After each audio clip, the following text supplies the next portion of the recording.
Shop से शुरू हुआ एक ऐसा बिजनेस है जो आज इंडिया ही नहीं बल्कि दुनिया के 80 से भी ज्यादा देशों में अपने फूड प्रोडक्ट्स को सेल करता है। डोमिनोज और मैकडी जैसे इंटरनेशनल ब्रांड्स भी आज इंडिया में इनसे काफी पीछे हैं। अपने राजस्थानी जायके को एक इंटरनेशनल ब्रांड बनाने के पीछे कुछ गरीब और कम पढ़े लिखे लोगों का सपना ही था, जिनकी छोटी छोटी कोशिशों ने आज $3 बिलियन का एक विशाल बिजनेस एम्पायर खड़ा कर दिया है। हल्दीराम की कहानी में struggle, ups and downs, family drama सब कुछ है, लेकिन कभी भी इन सब बातों का कंपनी के ग्रोथ पर असर नहीं दिखा, और यही हमारी आज की वीडियो को और भी ज्यादा दिलचस्प बनाता है। हम आगे वीडियो में जानेंगे कि हल्दीराम की इस सक्सेस के पीछे की कहानी क्या है और वो कौन सी बिजनेस स्ट्रेटजीज हैं जिन्हें अपनाकर आज हल्दीराम $1 बिलियन कंपनी बन चुका है। दोस्तों, इस कहानी के 3 मुख्य किरदार हैं। गंगा बिशन अग्रवाल, जिन्होंने हल्दीराम की नींव रखी, उनके ग्रैंडसन शिव किशन अग्रवाल और मनोहर लाल। शुरुआत होती है साल 1937 में, जब गंगा बिशन अग्रवाल ने हल्दीराम कंपनी की शुरुआत की थी। दरअसल उनके पिता तनसुख दास की राजस्थान के बीकानेर में एक छोटी सी भुजिया की दुकान थी और उसी दुकान से उनके घर का खर्च चलता था।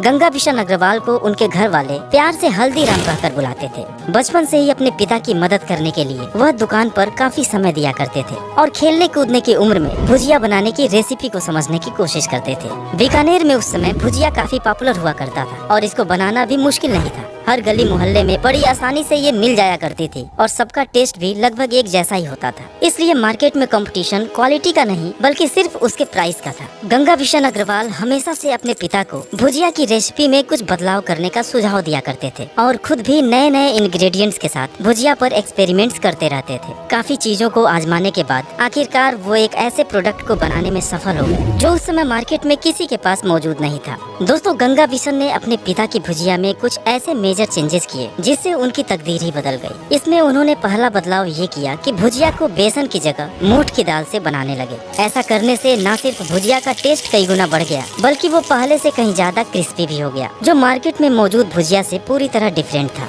इसके अलावा उन्होंने दूसरा चेंज ये किया कि मार्केट में जहाँ दूसरे लोग भुजिया को 2 पैसे पर किलो के भाव से बेच रहे थे, वहीं हल्दीराम ने इस भुजिया का प्राइस 5 पैसे पर किलो रखा। उन्होंने सोचा कि क्यों न अपनी भुजिया को एक प्रीमियम कैटेगरी में रखकर सेल किया जाए ताकि लोग उनकी भुजिया को एक अलग स्टैंडर्ड से देखें और साथ ही साथ अच्छा मुनाफा भी कमाया जा सके। और तीसरा सबसे जबरदस्त काम उन्होंने ये किया कि बीकानेर के महाराजा डूंगर सिंह के नाम पर अपनी उस भुजिया का नाम डूंगर सेव रख दिया। हालांकि उनकी भुजिया का बीकानेर के महाराजा से दूर दूर तक कोई कनेक्शन नहीं था, फिर भी दोस्तों उनका नाम एक ब्रांड एम्बेसडर की तरह साबित हुआ। लोगों के बीच में राजा डूंगर सिंह की काफी इज्जत थी और इस तरह गंगा बिशन जी के एक स्मार्ट मार्केटिंग की वजह से उनकी भुजिया को भी लोग एक प्रीमियम प्रोडक्ट मानने लगे। इसके बाद तनसुख दास ने अपने बेटे गंगा बिशन यानी कि हल्दीराम के नाम पर ही अपनी शॉप का नाम हल्दीराम भुजिया वाला रख दिया। हल्दीराम भुजिया बीकानेर में ऑलरेडी एक प्रीमियम प्रोडक्ट बन चुकी थी। लोग 2 पैसे की जगह 5 पैसे पर किलो के भाव में भी बिना हेजिटेशन उनकी भुजिया खरीद रहे थे, क्योंकि लोगों के दिमाग में ये धारणा बन गई थी कि 3 पैसे एक्स्ट्रा देकर वह एक हाई क्वालिटी प्रोडक्ट खरीद रहे हैं। इस तरह हल्दीराम जी का डूंगर सेव मार्केट में लॉन्च होते ही हिट हो गया और कुछ ही हफ्तों में उनकी सेल्स आसमान छूने लगी। हल्दीराम जी भुजिया जैसे कॉम्पिटिटिव मार्केट के लीडर बन गए और अपने दोनों बेटे मूलचंद और रामेश्वर लाल के साथ मिलकर बीकानेर के अलावा कोलकाता, नागपुर और नई दिल्ली में भी अपने ब्रांचेस शुरू कर दिए। लेकिन जब हल्दीराम जी की तीसरी पीढ़ी यानी कि ग्रैंड सन्स जब बड़े होने लगे तो और बिजनेस फैमिलीज की तरह उनके परिवार में भी विरासत को लेकर झगड़े शुरू हो गए। लेकिन हल्दीराम जी ने बड़े ही समझदारी से इन झगड़ों को भी सुलझा दिया और एक समझौते के अनुसार अपने दोनों बेटों और उनकी फैमिलीज को बिजनेस एरिया डिवाइड कर दिया। रामेश्वर लाल एंड फैमिली को केवल वेस्ट बंगाल में व्यापार करने की परमिशन मिली, जबकि नागपुर, दिल्ली और बीकानेर का बिजनेस मूलचंद अग्रवाल को सौंप दिया गया। लेकिन दोस्तों, बंटवारे में एक भाई को सिर्फ वेस्ट बंगाल और दूसरे को बाकी बचा सारा बिजनेस देने के पीछे भी एक खास वजह थी। दरअसल वेस्ट बंगाल में हल्दीराम का बिजनेस सबसे ज्यादा प्रॉफिटेबल था, जबकि दिल्ली के चांदनी चौक में बना फैक्ट्री 1984 के सिख दंगों में जलकर खत्म हो चुका था और साथ ही दिल्ली में बीकानेर वाला और घंटे वाला जैसे मजबूत कॉम्पिटिटर पहले से ही मौजूद थे।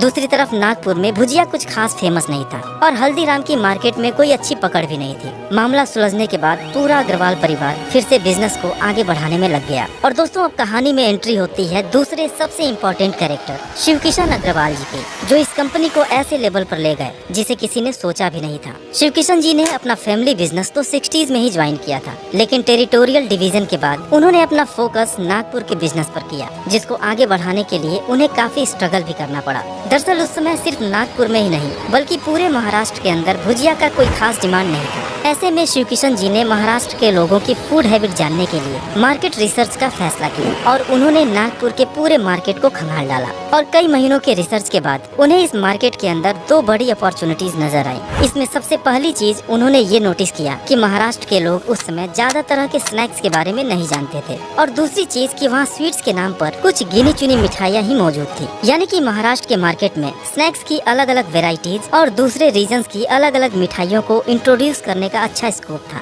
और दोस्तों यही सब सोचकर उन्होंने अपनी फेवरेट काजू कतली मिठाई को महाराष्ट्र के स्वीट मार्केट में लॉन्च कर दिया। अब चूंकि महाराष्ट्र के लोगों के लिए काजू कतली एक बिल्कुल नई चीज थी, इसलिए शिव किशन जी उस मिठाई का फ्री सैंपल्स बांटने लगे। उनकी शॉप पर जो भी कस्टमर आता था वे उसे अपनी काजू कतली जरूर टेस्ट कराते थे। इस तरह उनकी इस मार्केटिंग के चलते कुछ ही दिनों के अंदर काजू कतली पूरे नागपुर में फेमस हो गई, और इस मिठाई का फ्लेवर नागपुर के लोगों को इतना पसंद आया कि देखते ही देखते इसकी सेल आसमान छूने लगी। अब समय आ गया था कि काजू कतली के अलावा और भी स्वीट्स को मार्केट में उतारा जाए, और फिर उन्होंने महाराष्ट्र के लोगों को बीकानेर और कोलकाता की दूसरी फेमस मिठाइयों से भी इंट्रोड्यूस करा दिया। स्वीट्स के बाद अब बारी थी अपने स्नैक्स को भी मार्केट में उतारने की, लेकिन इसे भी सीधे कस्टमर्स के सामने नहीं परोसा गया। दरअसल उन्होंने देखा कि नागपुर के लोग साउथ इंडियन स्नैक्स जैसे इडली और डोसा को काफी ज्यादा पसंद करते हैं, इसलिए कस्टमर्स को अपनी शॉप पर केवल लाने के लिए उन्होंने खुद का एक साउथ इंडियन रेस्टोरेंट शुरू कर दिया। और जब बहुत सारे लोग उनके रेस्टोरेंट में आने लगे तो उन्होंने धीरे धीरे अपने मेन्यू में समोसा, कचौड़ी और छोले भटूरे जैसी चीजों को भी ऐड करना शुरू कर दिया।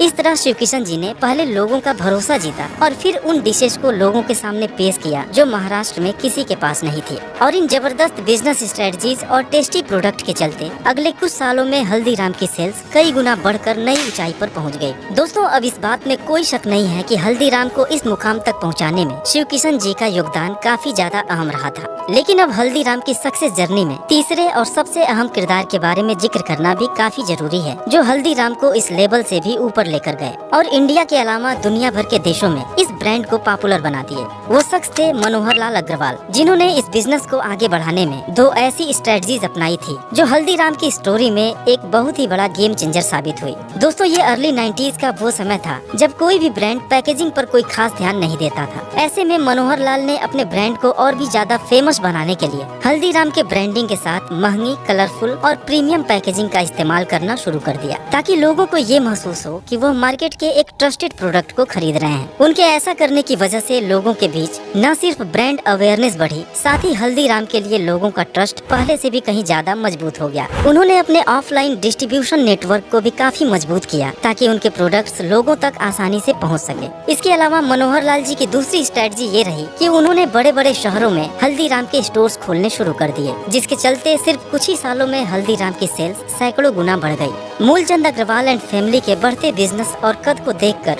रामेश्वर लाल के फैमिली मेंबर्स ने 1991 में दिल्ली में भी अपना प्रोडक्ट हल्दीराम के नाम से लॉन्च कर दिया, जिसकी उन्हें परमिशन नहीं थी, क्योंकि एग्रीमेंट के हिसाब से वह सिर्फ वेस्ट बंगाल में ही हल्दीराम के नाम से बिजनेस कर सकते थे। मामला कोर्ट तक गया और 15 साल की लड़ाई के बाद साल 2013 में दिल्ली के हल्दीराम को यानी कि मनोहर लाल अग्रवाल को ही हल्दीराम भुजिया वाला का सोल ओनर घोषित किया गया। दोस्तों भुजिया से शुरुआत करके इस ब्रांड ने मिठाई और नमकीन की ढेरों वेराइटीज मार्केट में उतारकर सबको चौंका दिया था, और वक्त के साथ अपने आप में भी तेजी से बदलाव लाते हुए उनकी लिस्ट में अब स्वीट्स और नमकीन के अलावा आइसक्रीम, डेयरी प्रोडक्ट्स, कुकीज और फ्रोजन मील्स भी शामिल हैं, जिनका जायका आज देश के कई शहरों में खुले हल्दीराम के रेस्टोरेंट्स में भी लिया जा सकता है। अग्रवाल परिवार ने दुनिया की दूसरी सबसे बड़ी फ्रेंच बेकरी चेन कैफे ब्रियोश डोरी के साथ मिलकर काम करने का एग्रीमेंट भी साइन किया है। हल्दीराम की 3 पीढ़ियों ने अपनी मेहनत और लगन से जिस तरह एक मामूली से भुजिया के व्यापार को $3 बिलियन इतना बड़ा बिजनेस एम्पायर बना दिया, वो वाकई में हैरान करने वाला है।